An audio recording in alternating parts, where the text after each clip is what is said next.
میرے بہنوں اور میرے بھائیوں، آج ہم لوگ پرابلم میں اس لیے ہیں کہ بچوں کو نہیں معلوم کہ ان کی ذمہ داریاں کیا ہیں، اور بچیوں کو نہیں معلوم کہ ان کی ذمہ داریاں کیا ہیں۔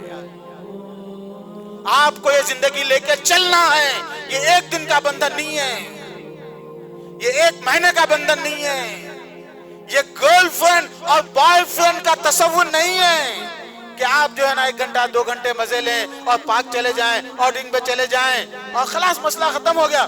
یہ حیوانیت ہے، یہ جانوروں کے تعلقات ہیں۔ شادی صرف انسان کرتے ہیں، جانور صرف بچے پیدا کرتے ہیں۔ انسان ان کو بچے بھی ہیں، پوتے بھی ہیں، پڑ پوتے بھی ہیں، خالائیں بھی ہیں، ایک نسل چلتی ہے۔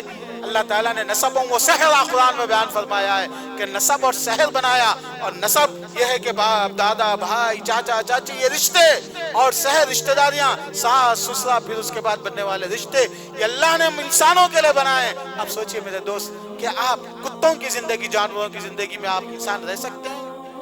آج آپ خوش اس لیے ہیں کہ آپ کا باپ بیٹا کیسا ہے بلکہ سینے سے لگاتا ہے، آپ اس لیے خوش ہیں کہ بیٹے کو آپ سینے سے لگاتے ہیں، آپ اس لیے خوش ہیں کہ آپ کی بیوی آپ کا درد پوچھتی ہے، آپ اس لیے خوش ہیں کہ آپ کا شوہر آپ کا درد شریک کرتا ہے۔ ہم انسان ہیں، خوش رہتے ہیں اس لیے کہ ہم سب کے ملا کے رشتے بناتے ہیں۔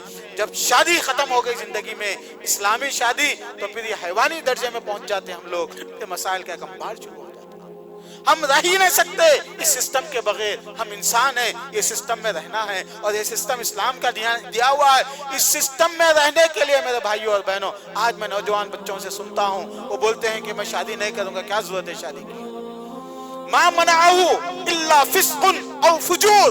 عمر رضی اللہ عنہ نے بات اس وقت کہی تھی، اگر کوئی یہ کہتا ہے لڑکا اور لڑکی کہ مجھے شادی کی ضرورت نہیں ہے، تو حضرت عمر نے کہا ما منعہن، اس کو کسی چیز نے منع نہیں کیا، الا فسق، یا کہ وہ بدماش ہے، زناکار ہے، بے حیا ہے، جانور ہے وہ، الا فسق او عجز، یا کہ وہ نامرد ہے، نہ عورت ہے، تبھی ممکن ہے۔